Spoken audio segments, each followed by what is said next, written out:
आप सभी को यीशु सहाय। आज हम सब YouTube सर्विस के द्वारा एक साथ आराधना करने पर हैं। पिछले सप्ताह YouTube के द्वारा रविवारीय आराधना का संचालन नहीं हो पाया, इसके लिए मैं खेद व्यक्त करता हूं। अपरिहार्य कारणों से उसका प्रसारण नहीं हो पाया। आज जब हम सब 27 फरवरी 2022 के इस पवित्र दिन में इकट्ठे हुए हैं, आइए हम लोग आज की आराधना को आरंभ करेंगे और आगे बढ़ेंगे। आज की आराधना में आज का जो विषय है वह है परमेश्वर ने पश्चातापी के लिए क्षमा की प्रतिज्ञा की है। और ये पुनरुत्थान पर्व के पूर्व 7वां प्रभुवार है, क्विंक्वागेसिमा भी कहलाता है। आइए प्रार्थना करें। हे पवित्र परमेश्वर, हम सब धन्यवाद देते हैं कि तूने हम सभी को अपने अनुग्रह के द्वारा इस पृथ्वी के जीवन में बचाए रखा है। कितने ऐसे हैं जो इस पृथ्वी के जीवन से दूर हो गए मृत्यु के द्वारा। हम सब उन सभी लोगों के जीवन में उंडेले गए आशीषों और अनुग्रहों के लिए तुझको धन्यवाद देते हैं और यह प्रार्थना करते हैं कि हम सब जो जीवित बचा लिए गए, तेरी इच्छा अनुसार हम सब तेरी स्तुति महिमा करें और इस पूरे पृथ्वी के जीवन पर तेरी आशीष और अनुग्रह की मांग करते रहने वाले बने रहें। और परमेश्वर, हम सब मिलकर कोरोना के इस महामारी काल को परमेश्वर तेरे पुत्र यीशु ख्रिस्त के लहू के द्वारा उसे हम सब हरा दें। ऐसा वर दे कि हम परिवार होकर प्रार्थना में लौलीन रहें, ताकि इस महामारी के इस दौर को तेरे पुत्र के नाम से हम सब समाप्त कर सके। और पूरी आराधना में हम सबके साथ हो, गीतों के गाने, वचनों को पढ़ने, सुनने, मनन करने में तू ही हम सबकी अगुवाई कर, हमारे प्रभु यीशु ख्रिस्त के द्वारा, आमीन। गीत संख्या 134, हिम नंबर 134।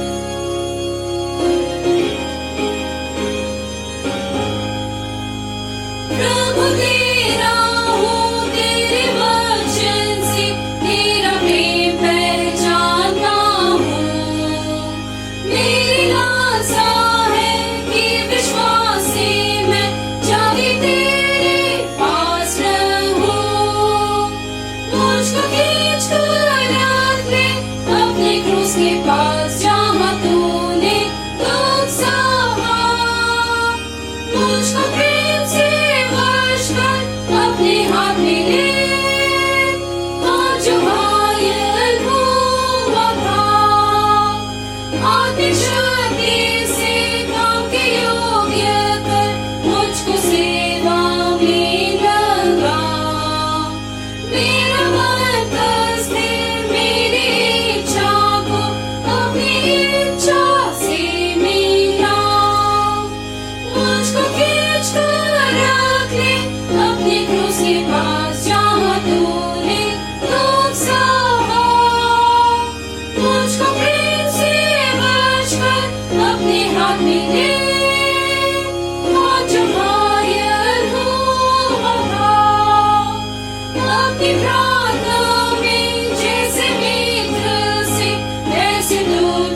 कलेक्ट की प्रार्थनाओं को आइए हम सब करें।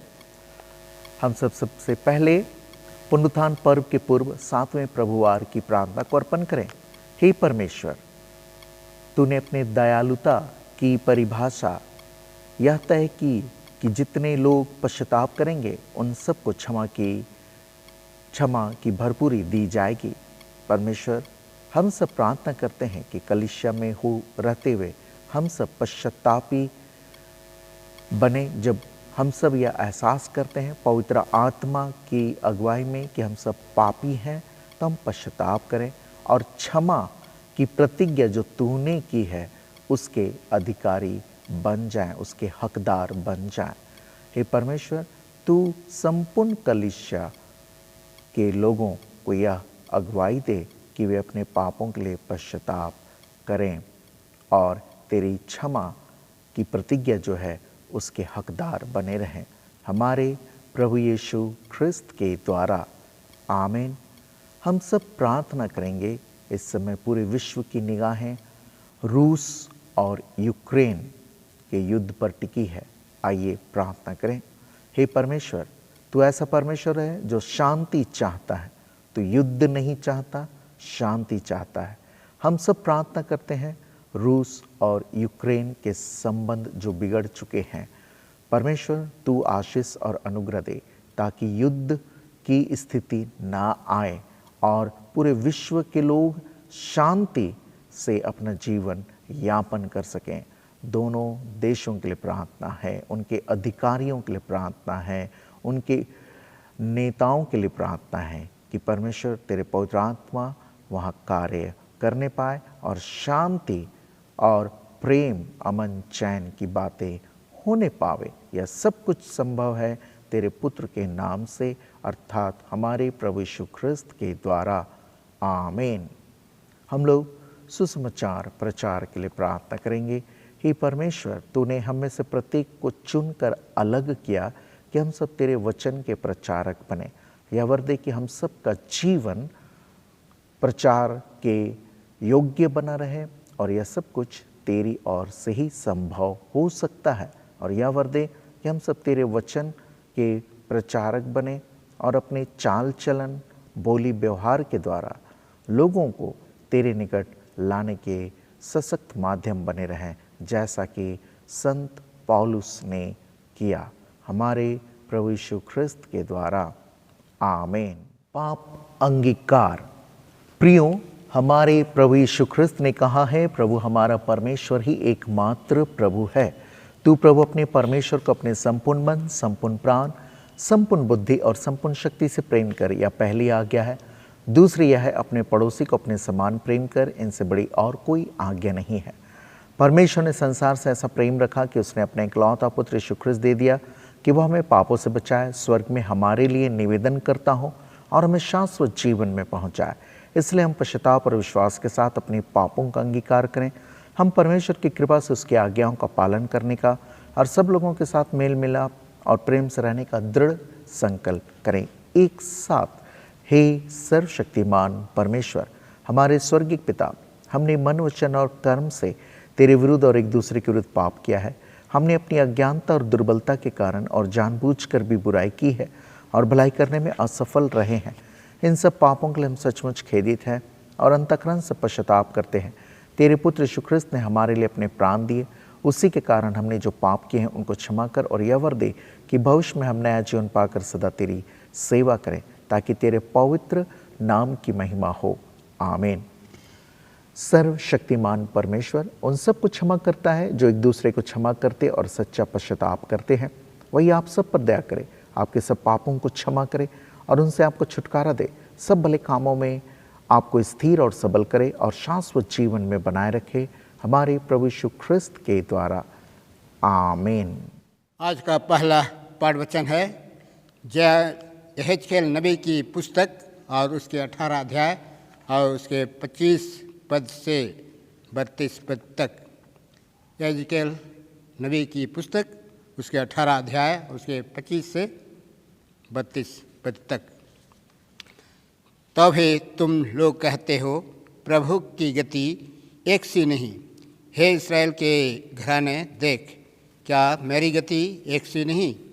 क्या तुम्हारी ही गति अनुचित नहीं है? जब धर्मी अपने धर्म से फिरकर टेढ़े काम करने लगे तो वह उनके कारण मरेगा, अर्थात वह अपने टेढ़े काम ही के कारण मर जाएगा। फिर जब दुष्ट अपने दुष्ट कामों से फिरकर न्याय और धर्म के काम करने लगे तो वह अपना प्राण बचाएगा। वह जो सोच विचार कर अपने सब अपराधों से फिरा, इस कारण ना मरेगा, जीवित ही रहेगा। तब इस्राएल का घराना कहता है कि प्रभु की गति एक सी नहीं। हे इस्राएल के घराने, क्या मेरी गति एक सी नहीं? क्या तुम्हारी ही गति अनुचित नहीं? प्रभु यहोवा की यह वाणी है। हे इस्राएल के घराने, मैं तुमसे हर एक मनुष्य का न्याय उसके चाल चलन के अनुसार ही करूँगा। पश्चाताप करो और अपने सब अपराधों को छोड़ो, तभी तुम्हारा अधर्म तुम्हारे ठोकर खाने के कारण ना होगा।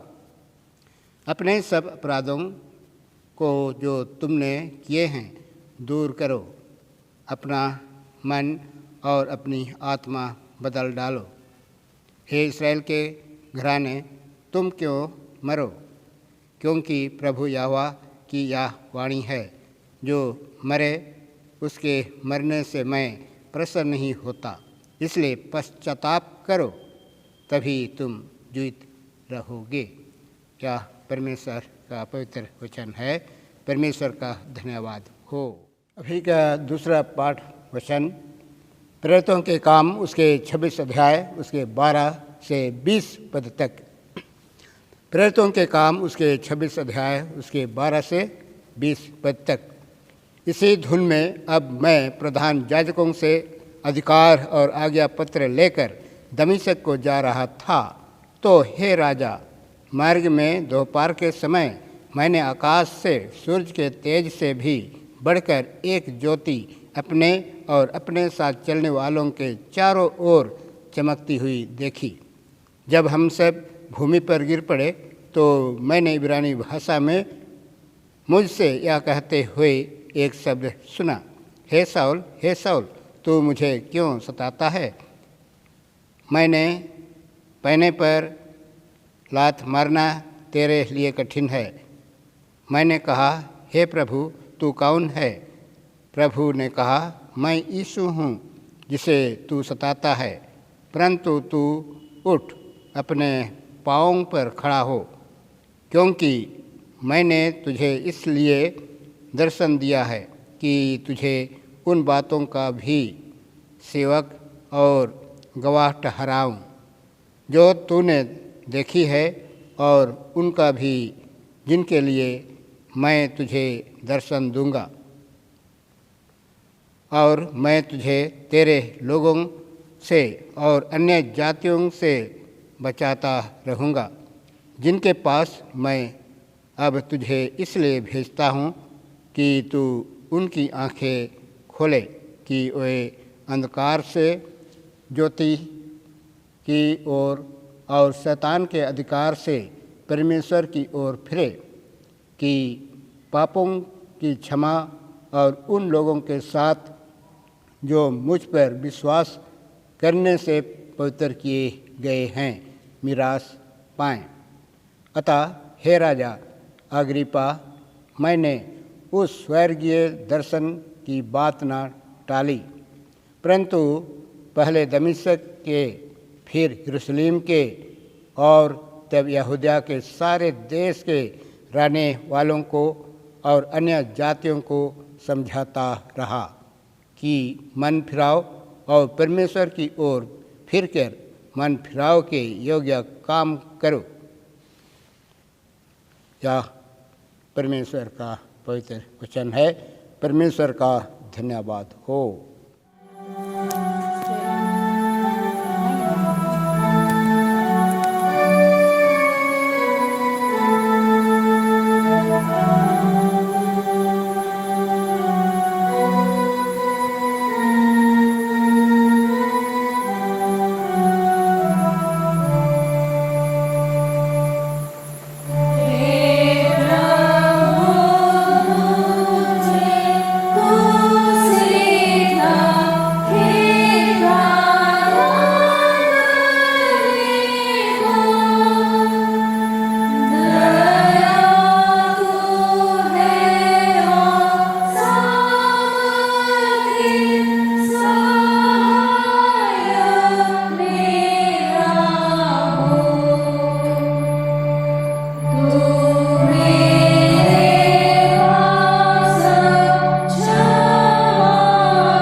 सुसमाचार, हमारे प्रभु यीशु ख्रिस्त का सुसमाचार, पवित्र लूका रचित सुसमाचार, उसके 15वें अध्याय और उसके पहले पद से सुसमाचार आरंभ होता है। हे प्रभु यीशु ख्रिस्त, तेरी महिमा होवे। लूका 15, 1 और 2, उसके उपरांत 11 से 32। सब चुंगी लेने वाले और पापी उसके पास आया करते थे ताकि उसकी सुने। और फरीसी और शास्त्री कुड़कुड़ाकर कहने लगे कि यह तो पापियों से मिलता है और उनके साथ खाता भी है। 11वां पद से, फिर उसने कहा, किसी मनुष्य के 2 पुत्र थे। उनमें से छुटके ने पिता से कहा कि हे पिता, संपत्ति में से जो भाग मेरा हो वह मुझे दे दीजिए। उसने उनको अपनी संपत्ति बांट दी। और बहुत दिन ना बीते थे कि छुटका पुत्र सब कुछ इकट्ठा करके एक दूर देश को चला गया और वह कुकर्म में अपनी संपत्ति उड़ा दी। जब वह सब कुछ खर्च कर चुका तो उस देश में बड़ा अकाल पड़ा और वह कंगाल हो गया और वह उस देश के निवासियों में से एक के यहाँ जा पड़ा। उसने उसे अपने खेतों में सूअर चराने के लिए भेजा और वह चाहता था कि उन फलियों से जिन्हें सूअर खाते थे अपना पेट भरे, और उसे कोई कुछ नहीं देता था।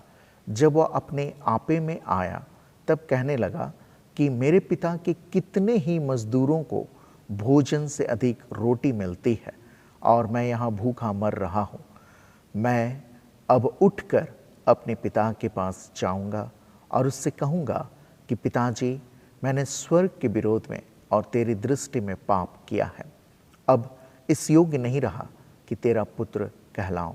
मुझे अपने एक मजदूर की नाई रख ले। तब वह उठकर अपने पिता के पास चला। वह अभी दूर ही था कि उसके पिता ने उसे देखकर तरस खाया और दौड़कर उसे गले लगाया और बहुत चूमा। पुत्र ने उससे कहा, पिताजी, मैंने स्वर्ग के विरोध में और तेरी दृष्टि में पाप किया है और अब इस योग्य नहीं रहा कि तेरा पुत्र कहलाऊं। परंतु पिता ने अपने दासों से कहा, झट अच्छे से अच्छा वस्त्र निकाल कर उसे पहनाओ और उसके हाथ में अंगूठी और पाँव में जूतियाँ पहनाओ और पला हुआ बछड़ा लाकर मारो ताकि हम खाएं और आनंद मनावें।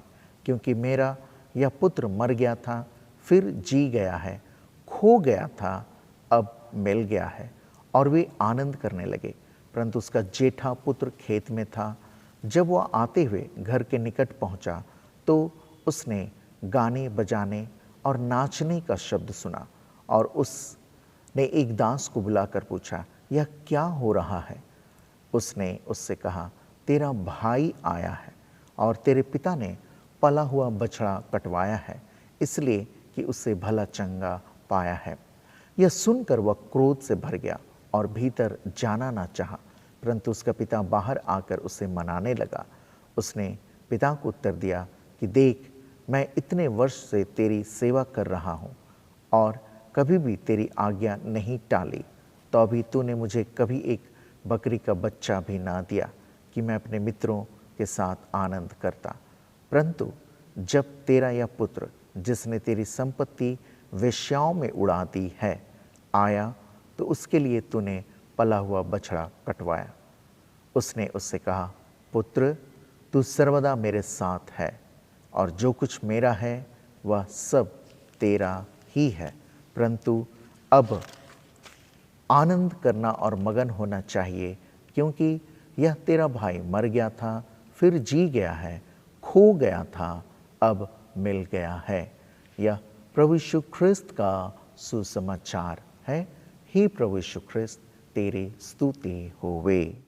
मसीह में मेरे प्रियो, हम सब ऐसे वक्त में हैं जब पूरा संसार महामारी से त्रस्त हो चुका है और बहुत सी ऐसी डरावनी बातों को हम खबरों के माध्यम से सुन रहे हैं। एक देश दूसरे देश पर आक्रमण कर रहा है अथवा करने पर है। हम सब 100% खबर नकारात्मक सुनते हैं, अखबारों में, मीडिया में, और हम ऐसे समाज की का निर्माण कर रहे हैं, जहां पर चोरी, डकैती, बलात्कार, एक दूसरे पर आक्रमण करना, झूठा ठहराना, ये सब से हम अपने बच्चों को परिचित करवा रहे हैं। जो भी खबर है, जो भी न्यूज़ है, वह प्रति भोर सबको नकारात्मक सूचनाओं से भर दे रहा है, सकारात्मक नहीं है। यह हमारे समाज के लिए घातक है। सचेत होने की आवश्यकता है हमें। हम प्रार्थना करें कि हम मानव होकर, मानव स्वरूप ईश्वर का स्वरूप है, क्योंकि परमेश्वर ने अपने स्वरूप में हम सबकी रचना की है। तो हम सब का समाज ईश्वर का जो रूप है, ईश्वर का जो गुण है, उसके जैसा होना है। आज का जो विषय है वह है कि परमेश्वर ने पश्चातापी के लिए क्षमा की प्रतिज्ञा की है। पश्चातापी के लिए, जो भी पश्चाताप करेंगे, उसके लिए परमेश्वर ने क्षमा शब्द, क्षमा करने की प्रतिज्ञा की है। पश्चाताप आपको पवित्र आत्मा कायल करता है कि आपने पाप किया है, उस पाप के लिए आपको माफी मांगनी है, परमेश्वर से माफी मांगनी है। और जब आप पश्चाताप करते हैं, ठीक उसी समय परमेश्वर आपके अंदर एक नया जीवन देना शुरू करता है। 3 पाठ जो हम लोगों ने पढ़ा, यहेजकेल 18:25 से 32 और प्रेरितों के कार्य 26:12 से 20 और लुक्का 15:1 से 2 और 11 से 32, इन तीनों पाठ जो पढ़े गए, इनका सारांश यही है। यहेजकेल 18:25 से 32 का सारांश यही है मेरे प्रियो, कि यहाँ पर व्यक्तिगत उत्तरदायित्व और पश्चाताप की आवश्यकता पर जोर दिया गया। पश्चाताप, जैसे अगर यहेजकेल 18:30 में पढ़ें, प्रभु यहोवा की यह वाणी है, हे इस्राएल के घराने, मैं तुम में से हर एक मनुष्य का न्याय उसकी चाल चलन के अनुसार ही करूंगा। पश्चाताप करो और अपने सब अपराधों को छोड़ो, तभी तुम्हारा अधर्म तुम्हारे ठोकर खाने का कारण ना होगा। व्यक्तिगत उत्तरदायित्व और पश्चाताप की आवश्यकता पर जोर दिया गया है। इसे हम सब बिल्कुल सरल भाषा में ऐसा ही समझें कि यह हम सब का व्यक्तिगत उत्तरदायित्व है। बिल्कुल व्यक्तिगत उत्तरदायित्व है कि हम पश्चाताप करें, क्योंकि हमने जो कुछ भी गलत काम किए हैं, जो परमेश्वर की इच्छा के विरुद्ध है, वही तो पाप है, और हम सब ने वो किया है। पवित्र आत्मा हमें कायल करता है, अंतरात्मा हमें कायल करती है कि यह पाप हुआ है। और जब ये कायल करती है मेरे प्रियो, हम में से हर एक को पश्चाताप यथाशीघ्र करना चाहिए। पश्चाताप को इस रूप में कह सकते हैं कि जब हम सब सीधे जा रहे थे, पूरा यू टर्न करके फिर वापस आ गए। जो हम गलत राहों पर बढ़ चले थे, फिर पुनः यू टर्न करके वापस अपने पिता के पास पहुंचते हैं, अपने परमेश्वर के पास हम पहुंचते हैं।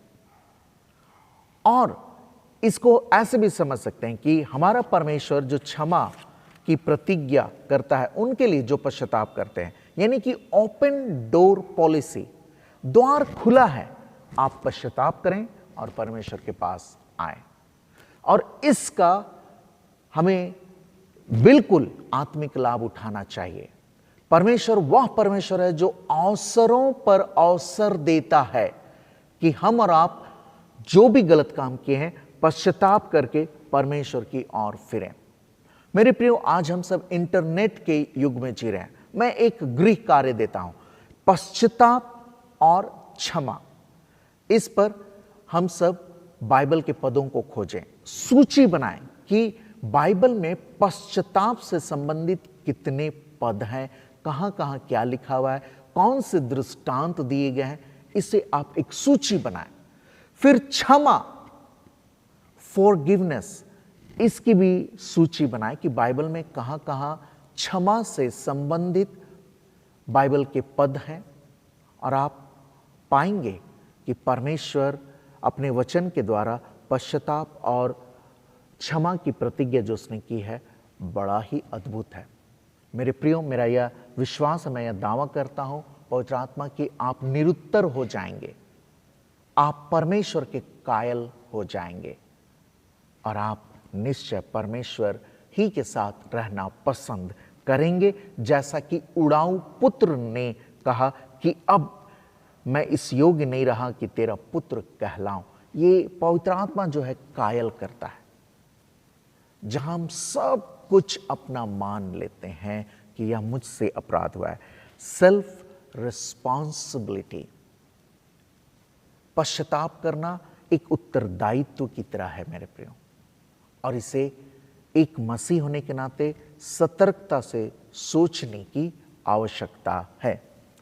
लुक्का में जाने से पहले अगर हम सब प्रेरित 26:12 से 20 को पढ़ें तो पौलुस, संत पौल के विषय में लिखा हुआ है, उसका हृदय परिवर्तन से संबंधित घटना यहाँ पर हम सब पाएंगे जो 12 से 20 पद तक है। और ये 11 पद को अगर पढ़ेंगे तो पौलुस क्या करता था, और हर आराधनालय में मैं उन्हें ताड़ना दिला दिला कर यीशु की निंदा करवाता था, यहाँ तक कि क्रोध के मारे ऐसा पागल हो गया कि बाहर के नगरों में भी जाकर उन्हें सताता था, निंदा करवाता था, अर्थात उन पर प्रभु यीशु की निंदा करने के लिए दबाव डालता था। ईश निंदा जो यहूदियों के दृष्टिकोण से ईश निंदा तो नहीं थी, लेकिन वह ईश निंदा करवाता था, प्रेशर देता था और यीशु को छोड़ने, यीशु के विश्वास से अलग हट जाने के लिए प्रेशर डालता था ये पौलुस। लेकिन तब दमिश्क के मार्ग पर जब वह जा रहा था तो वहां पर एक शब्द, एक वाक्य आता है, पहने पर लात मारना। ये एक यूनानी कहावत है जिसका अर्थ है निरर्थक प्रतिरोध करना, बेकार का प्रतिरोध करना। पौलुस द्वारा कलीसिया को सताया जाना बेकार का प्रयास था, वह केवल स्वयं की हानि कर रहा था। पहने लकड़ी की लंबी नुकीली छड़ें थी जो जोतने के समय बैलों को धकियाने के काम में लाई जाती थी। पौलुस जो शाऊल था, उसके बाद वो पौलुस हुआ जब उसका हृदय परिवर्तन हुआ। मेरे प्रियो, उसने पश्चाताप किया, उसने सब कुछ माना, जो कुछ वो लिख रहा है वो माना कि ये मैंने किया, मेरी गलती थी, और तब वह प्रभु यीशु के और करीब आ गया। और प्रभु यीशु के लिए जितने काम उसने किए शायद ही किसी और प्रेरित लोगों ने किया। सभी प्रेरितों का अच्छा योगदान रहा, किसी का कम नहीं है, लेकिन पौलुस उन सब से अग्रणी रहा। पौलुस को हम सब बोल सकते हैं मॉडर्न हीरो, हम सब का हीरो वो है कि उसने पश्चाताप करने के द्वारा प्रभु यीशु की शक्ति को अपने अंदर महसूस किया, पुनरुत्थान की शक्ति को अपने अंदर महसूस किया। जी हाँ मेरे प्रियो, यदि हम पश्चाताप करते हैं तो हम सब प्रभु की शक्ति, ईश्वरीय शक्ति से भर जाते हैं। जब भी आप और हम पश्चाताप करेंगे, याद रखिए हम ईश्वरीय शक्ति से भर जाएंगे, हम ईश्वरीय संगति में आ जाएंगे, और ईश्वर की जो इच्छा है उस इच्छा के हम हकदार बन जाएंगे। पश्चाताप पूरी तरह से मुझको और आपको धोता है, यह व्यक्तिगत प्रयास है पश्चाताप, और ये पवित्र आत्मा हम लोग को कायल करता है, और हम सब अंगीकार करते हैं कि यह मेरे ही द्वारा किया गया गलत काम है या पाप है। पाप का साधारण परिभाषा है वो सारे कार्य जो परमेश्वर नहीं पसंद करता, पाप है। तो परमेश्वर की इच्छा के विरुद्ध सोचना, करना, ये सब अपराध है, पाप है, गंभीर पाप है। लेकिन हम जब पश्चाताप करते हैं और परमेश्वर को केंद्र बिंदु में रखते हैं, जब केंद्र में परमेश्वर आ जाते हैं, हमारा पश्चाताप एक परिवर्तन लाता है, बहुत बड़ा परिवर्तन लाता है। वह परिवर्तन क्या है कि स्वयं परमेश्वर को हमारे निकट ला देता है। पश्चाताप ऐसा है कि परमेश्वर आपके पास आने को मजबूर हो जाता है। परमेश्वर वह है जो बड़े बड़े पर्वतों को हिला देता है, लेकिन आपके और मेरे पश्चाताप के आंसू परमेश्वर को हिला देते हैं। इसलिए पश्चाताप व्यक्तिगत उत्तरदायित्व है। इस उत्तरदायित्व से दूर मत जाइए। आज अगर पवित्र आत्मा ने कायल किया है कि मैंने पाप किया है, किसी भी तरह का पाप किया है, झूठ बोलना, गलत काम करना, व्यभिचार, चोरी, डकैती, किसी पासबान के विरोध में गलत बातें बोलना, कलीसिया के खिलाफ काम करना, अगर पवित्र आत्मा ने कायल किया कि ये गलत है, आप पश्चाताप कर सकते हैं। परमेश्वर अवसर देने वाला परमेश्वर है। यही वो अवसर है। पश्चाताप के द्वारा हम परमेश्वर के दिए गए अवसरों का ठीक लाभ उठा रहे हैं जब पश्चाताप करते हैं, और परमेश्वर अपनी शक्ति से भरता है। परमेश्वर के पास जो कुछ है वह उसे आपको और मुझको देता है। जैसा उड़ाऊ पुत्र के इस कहानी में, इस दृष्टांत में हुआ। लूका बहुत ही सुंदर तरीके से 15 अध्याय में इस बातों को समेटा है उसने।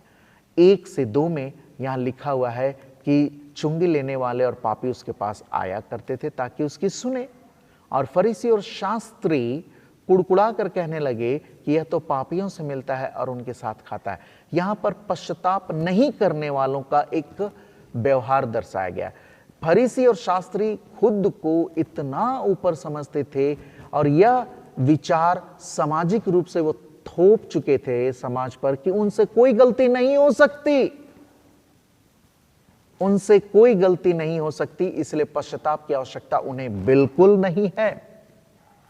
और ये कुड़कुड़ा कर कहने लगे कि वह तो पापियों से मिलता है। जब हम पश्चाताप नहीं करते हैं, आरोप लगाते हैं। इसे याद रखिएगा मेरे मित्रों कि जब भी हम पश्चाताप, अपनी गलतियों के लिए पश्चाताप नहीं करते हैं, तो इसका मतलब है हम आरोप लगाते हैं दूसरे पर। पश्चाताप कीजिए। कभी कभी अक्सर ऐसा होता है कि जब समझाया जाता है कि तुमने चोरी क्यों की, तो हम सब पश्चाताप जब नहीं करते हैं तो कहते हैं वो भी तो करता है चोरी, उसने भी तो चोरी किया, तो मैंने किया तो कौन सा बड़ा गुनाह किया। ये आरोप लगाना। पश्चाताप आरोप लगाना नहीं है। पश्चाताप अपने आप को आरोपी मानना है और कोई भी गलत बहानों से दूर रहता है पश्चातापी हृदय। ये 15:1 से 2 इसका एक सुंदर उदाहरण है। और उसके बाद यीशु मसीह ने 3 दृष्टांतों को कहा, और उसमें से खोई हुई भेड़ें पहला है, दूसरा है खोया हुआ सिक्का, और तीसरा है खोया हुआ पुत्र। ये तीनों परमेश्वर के राज्य से अलग दृष्टिकोण या अलग रहने वाले या खोए हुए लोगों की कहानी बताता है। सबसे अच्छी कहानी है उड़ाऊ पुत्र। 3 बड़े दृष्टांतों को यीशु मसीह ने कहा, उनको समझाने के लिए 2 यानी लूका 15:1 से 2 में जो कुछ हुआ, उसके बाद यीशु मसीह ने जो उत्तर दिया दृष्टांत के द्वारा, एक बहुत सुंदर क्रमबद्ध रूप से संवारने वाला यह एक तरीका है। दृष्टांत। स्वामी विवेकानंद कहा करते थे कि कोई शिक्षक अगर केवल शिक्षा देता है तो वह एक हाथ से निर्माण कर रहा है, लेकिन कोई शिक्षक जब वो उदाहरण भी देता है, दृष्टांत भी देता है, तब वो दोनों हाथों से निर्माण कर रहा है। यहां यीशु मसीह हम सब का निर्माण दोनों हाथ से कर रहे हैं। वो शिक्षा दे रहे हैं और शिक्षा के साथ दृष्टांत, एग्जाम्पल, उदाहरण दे रहे हैं। ये शिक्षा का सशक्त तरीका है जिससे हम सब बहुत अच्छे से निर्माण कर सकते हैं। हमें कंस्ट्रक्टिव वे में शिक्षा देने की आवश्यकता है, डिस्ट्रक्टिव नहीं। हमें सृजनात्मक शिक्षा देने की आवश्यकता है, विनाशात्मक नहीं। और यीशु मसीह ने सृजनात्मक शिक्षा पर जोर दिया। खोई हुई, इस अध्याय में 8 अवसरों पर मनुष्य की खोई हुई अवस्था पर बल दिया गया। लूका 15 पूरा 15 अध्याय। पद 4 में तो 2 बार, उसके 6 पद, 8वां पद, 9वां पद, 17वां पद, 24वां पद, 32वां पद, इन सब में भी खोया हुआ यह शब्द आया है।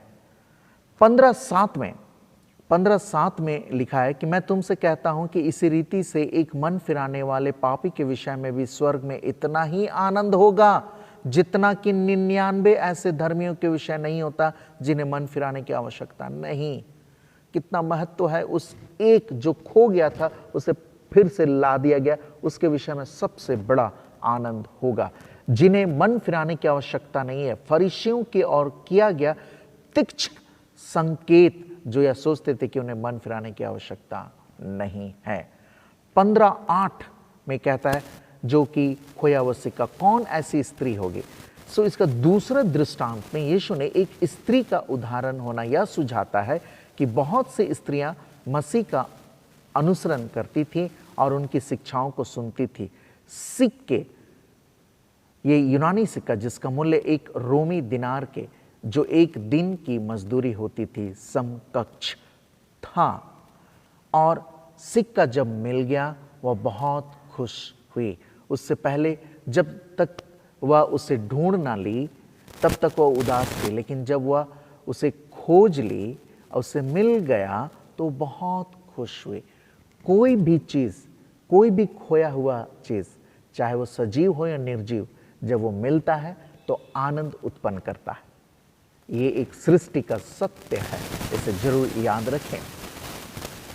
उड़ाऊ पुत्र 11 पद से आगे मैं इसकी तुलना उत्पत्ति 3:5 से करता हूं, जिसमें कि शैतान ने कहा कि वरन परमेश्वर आप जानता है कि जिस दिन तुम उसका फल खाओगे उसी दिन तुम्हारी आंखें खुल जाएंगी और तुम भले बुरे का ज्ञान पाकर परमेश्वर के तुल्य हो जाओगे। जब हम अपने आप को बड़ा समझने लगते हैं, जब हम अपने आप को योग्य अधिक समझने लगते हैं और हम सब अपने आप को केंद्र में अच्छी बातों को, शिक्षाओं को, प्रभु को ना रखते हुए अपना सेल्फ सेंटर्ड लाइफ जब जीने का कोशिश करते हैं तो यही होता है कि हम सब विनाश की ओर जाते हैं। यहाँ पर ये इस कहानी को कई बार हम लोगों ने सुना। एक मनुष्य था, उसके 2 पुत्र। तो छोटा बेटा ने संपत्ति का बंटवारा करने की बात की। संपत्ति का बंटवारा करने की बात की और संपत्ति का बंटवारा हो जाता है। वह पिता से यह मांगता है कि अब वह पिता की तरह संपत्ति का उपयोग कर सकता है या वह स्वयं पिता के समकक्ष या उससे ऊपर हो गया है, जैसा उत्पत्ति 3:5 में कहा। शैतान ने कन्विंस किया, शैतान ने हवा को बोला कि तुम परमेश्वर के तुल्य हो जाओगे। पाप का उत्पत्ति होता है जब हम अपने आप को ऊंचा समझने लगते हैं। पाप का अंग्रेजी हो गया सिन और SIN, सिन, आई बीच में, आई यानी मैं। तो जब आप अपने आप को आगे रखते हैं तो 100% संभावना बढ़ती जाती है कि आप पाप के कार्य करेंगे। और बाइबल बता रही है यहाँ पर कि संपत्ति को उड़ाने का आदिकाल से क्या है? पर स्त्री गमन, मद्यपान यानी दारू पीना, ये 2 बड़ी विशेष चीज। इससे सतर्क होने की आवश्यकता है। जब बहुत ज़्यादा धन होता है, हम परमेश्वर पर निर्भरता ना रहकर अपने आप पर निर्भर रहने का भावनाओं से भर जाते हैं, तो धन संपत्ति को उड़ाने के लिए ये 2 तरीके सबसे पहले नजर आते हैं। पर स्त्री गमन, व्यभिचार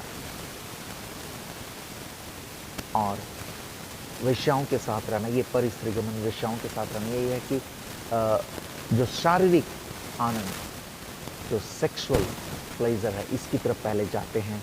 और दारू पीना, मद्यपान करना, ये 2 चीज़ आदिकाल से है, अभी भी होता है। अगर हम सब संपत्ति को उड़ाना, संपत्ति का उड़ना, अगर कोई कंगाल हो गया है तो उसमें ये 2 ही चीज़ ज़्यादा दिखेंगे। आप लिस्ट बना लीजिए, जितने लोग धनी थे और कंगाल हो रहे हैं तो यही दिखेगा आपको। ये आदिकाल से है। अब जब इसका बेटा सब चीज़ खत्म कर दिया, और यहाँ पर जो लुका रचित सुसमाचार है, इसको जब लुका बता रहा है तो उस समय बता रहा है कि यह एक असामान्य निवेदन था और अविवेकपूर्ण ढंग से इसको स्वीकार कर लिया गया। पिताजी को छोटा बेटा मांग लिया और पिताजी ने भी दे दिया।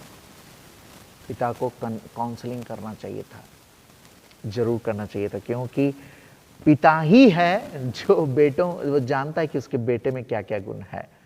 ये स्वाभाविक बात मैं बता रहा हूं। हो सकता होगा पिता पुत्र को स्वतंत्र इच्छा उसने दिया कि इसका अच्छा इस्तेमाल हो। परमेश्वर ने भी हम सबको उपहार दिया ये जीवन, सेंत में ले लो, फ्री में। अब हम इसका इस्तेमाल कैसा कर रहे हैं, उपयोग कैसा कर रहे हैं, ये बहुत महत्वपूर्ण है। क्या हम पाप की कमाई कर रहे हैं जो जीवन हमें मिला है, या हम सब परमेश्वर की उपस्थिति के भूखे हैं, या हम अच्छाई की कमाई कर रहे हैं? जरूर इस विषय में सोचें, परिवार में बात करें, बच्चों को बतावें। उड़ाऊ पुत्र, जब तक उसके पास धन संपत्ति था, घर लौटने की कोई मंशा नहीं थी, अकाल पड़ा। मेरे प्रियो, मैं इसको एक शब्द से निरूपित करना चाहता हूं। आपके पास धन संपत्ति जरूर रहेगी, जरूर आएगा, लेकिन तब भी अगर आप घुटने पर होकर परमेश्वर से प्रार्थना करने वाले नहीं हैं, तो याद रखिए परिस्थिति आपको घुटना टेकने पे मजबूर कर देगी। लेकिन आप हर परिस्थिति में, अमीरी हो या गरीबी हो, आपने अगर घुटना टेक कर प्रभु से प्रार्थना करने का जीवन रखा है, तो कोई भी परिस्थिति आपको घुटना टेकने पर मजबूर नहीं करेगी। यहाँ पर ये घुटने टेकने पर मजबूर हो गया क्योंकि ये पिता से दूर है, क्योंकि वह ईश्वरीय माहौल से दूर है, वह कंगाल हो जाता है। और जो शब्द उसके मुंह से निकलते हैं वो बड़ा सुंदर शब्द है कि अब मैं इस योग्य नहीं रहा कि तेरा पुत्र कहलाऊं, मुझे अपने एक मजदूर की नाई रख ले। मैं अब उठकर अपने पिता के पास जाऊंगा और उससे कहूंगा कि पिताजी, मैंने स्वर्ग के विरोध में और तेरी दृष्टि में पाप किया। स्वर्ग मतलब सबसे पहले परमेश्वर, और इस पृथ्वी पर हम अपने माता पिता। पाप का संबंध, पाप जब हम करते हैं, गलत जब करते हैं, तो 90 डिग्री का एंगल बनता है, यानी कि परमेश्वर के विरुद्ध पाप हो जाता है, और जो उसका जो आधार है माता पिता, इस संसार के माता पिता के प्रति भी अपराध होता है। मैंने स्वर्ग के विरोध में और तेरे विरोध में पाप किया, तेरी दृष्टि में पाप किया। और उसने पश्चाताप किया मेरे पितर, और वह जो पश्चाताप किया वह आया। और पश्चाताप परमेश्वर को मजबूर करता है गले लगाने के लिए, और उसका पिता जो है उसे दौड़कर गले लगाया। वो दूर ही था, वो दौड़ता है। ये शब्द बार बार मुझे भावुक करता है कि वह देखा कि उसका बेटा दूर है, वह दौड़कर आया, उसे गले लगाया, बहुत चूमा। और तब पुत्र ने कहा कि मैंने गलत काम किया है, मैंने स्वर्ग के विरोध और तेरी दृष्टि में। पश्चाताप हमें यही 90 डिग्री का एंगल बनाता है, यानी कि परमेश्वर के प्रति और उसके बाद इस पृथ्वी पर अपने परिवार के प्रति, अपने पिता के प्रति। यह दो पाप, मतलब ये पाप जो है हमें ये संबंध बताता है। परंतु पिता ने उसे गले लगाया, झट से अच्छा कपड़ा निकाला और उसके हाथ में अंगूठी यानी अधिकार दिया कि तू मेरा ही पुत्र है, सब कुछ मेरा तेरा होगा। और पाँव में जूतियां पहनाया, एक आइडेंटिटी दिया कि यह मेरा बेटा है। परमेश्वर भी हम सबको एक पहचान उसने दे दिया। यीशु मसीह के लहू बहाने के द्वारा उसने हम सबको एक पहचान दे दिया कि हम सब यीशु मसीह, परमेश्वर स्वर्गीय पिता के जितने भी खजाने हैं उसके हकदार हैं हम लोग। और उसके जो खजाने हैं, प्यार है, प्रेम, क्षमा, एक दूसरे के लिए प्रार्थना, इसके अधिकारी बन गए। इसका प्रदर्शन करना होगा इस पृथ्वी पर। अगर आप नहीं कर रहे हैं, हम नहीं कर रहे हैं, तो इसका मतलब है कि अब तक हमने पश्चाताप नहीं किया है। पश्चातापी का सबसे अच्छा चीज है कि परमेश्वर के जो उपहार हैं, जो खजाने हैं, उन सब के वारिस बनकर वैसा ही हम सब का व्यवहार करना। यहां पर बड़ा बेटा भी आता है और शिकायत करता है। प्रेम जो है सवाल पूछता है कि मैं तो तेरे लिए सब कुछ किया पर तूने मुझे कभी ना दिया।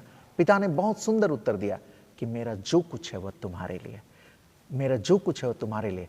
कौन? जो पिता के अधीन रहता है, जो पिता की सेवा कर रहा है। पिता कहता है कि मेरे पास जो कुछ है वह तो तुम्हारा ही है, लेकिन ये खो गया था, ये फिर अब मिल गया।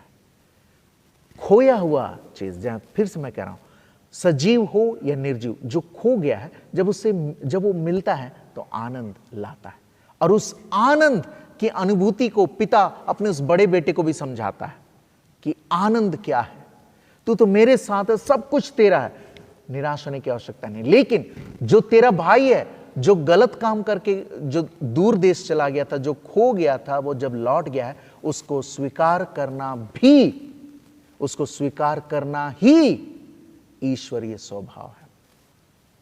सो पश्चातापी के लिए क्षमा की प्रतिज्ञा जो है वो आज तक है।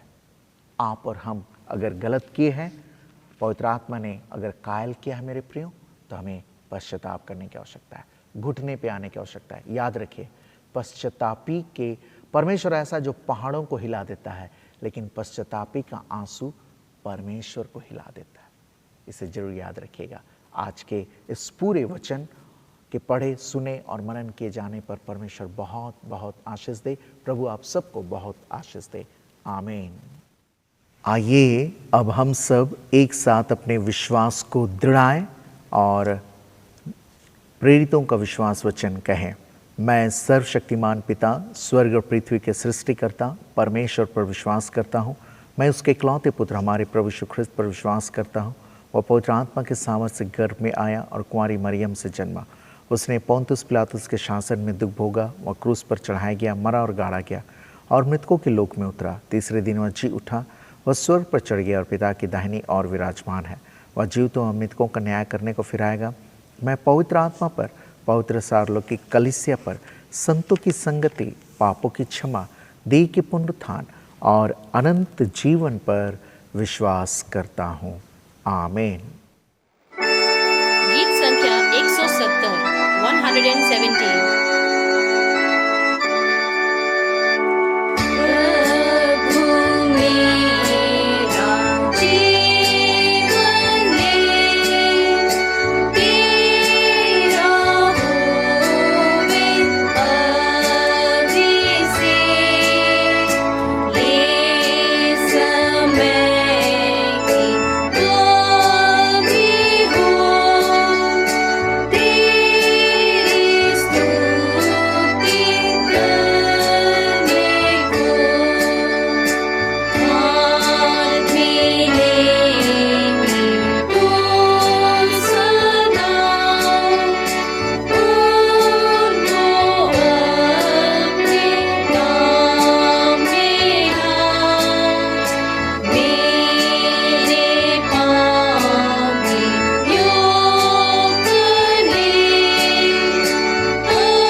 आइए हम सब मिलकर दान की प्रार्थना करें। जो दान हम अर्पण करते हैं, साधारण दान, अपना दशमांश, सिरनी दान और इत्यादि इत्यादि, जो भी हम हृदय से अर्पण करते हैं उसके लिए प्रार्थना करें।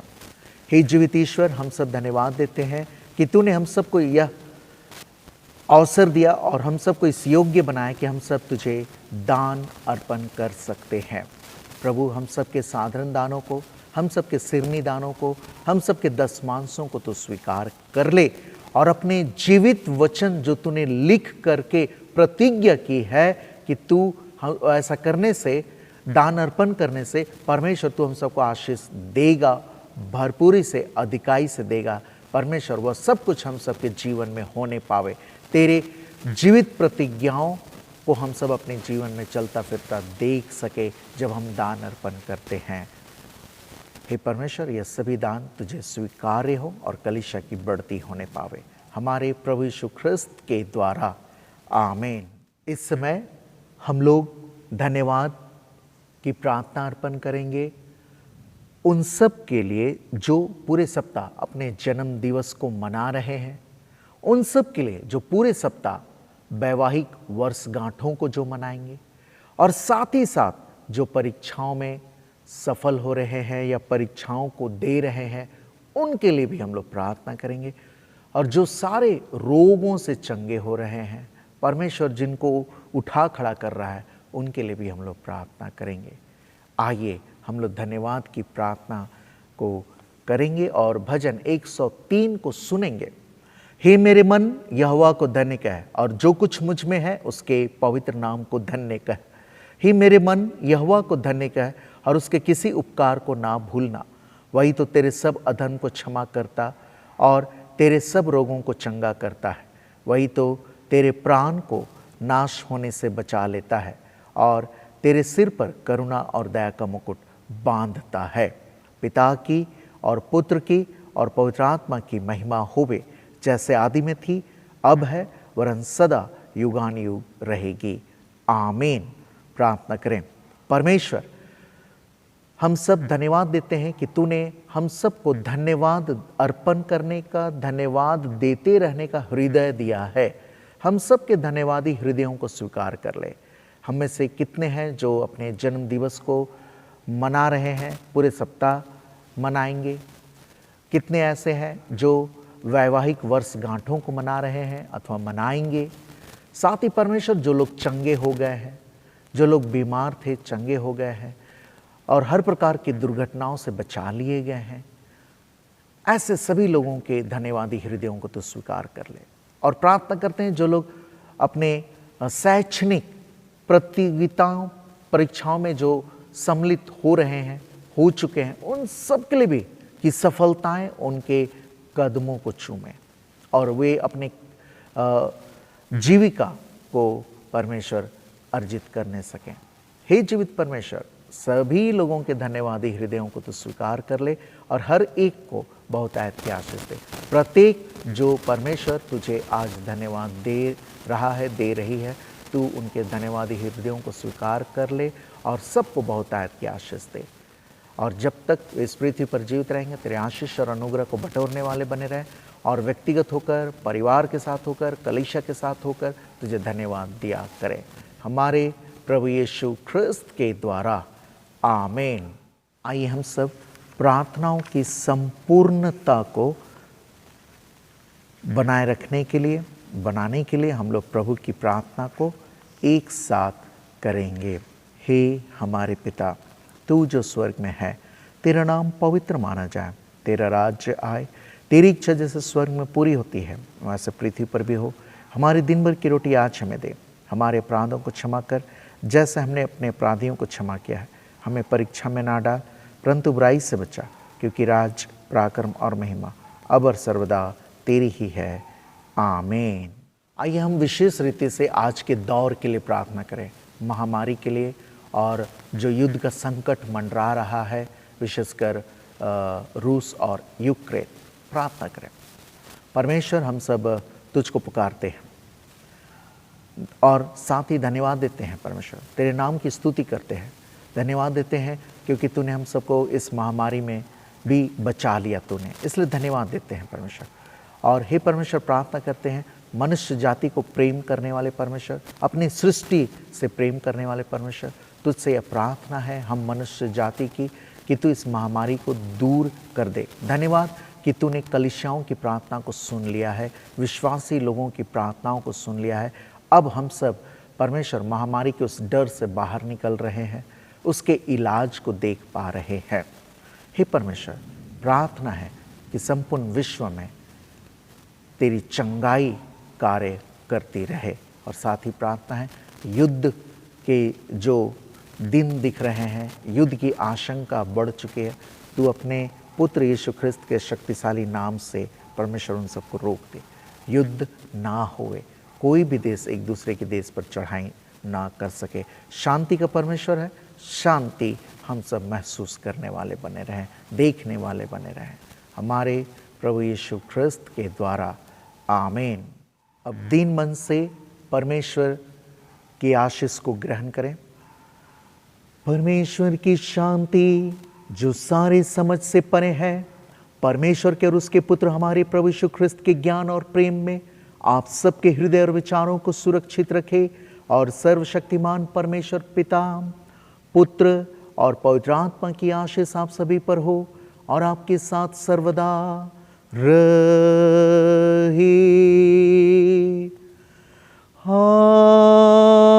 आमीन, आमीन, आमीन।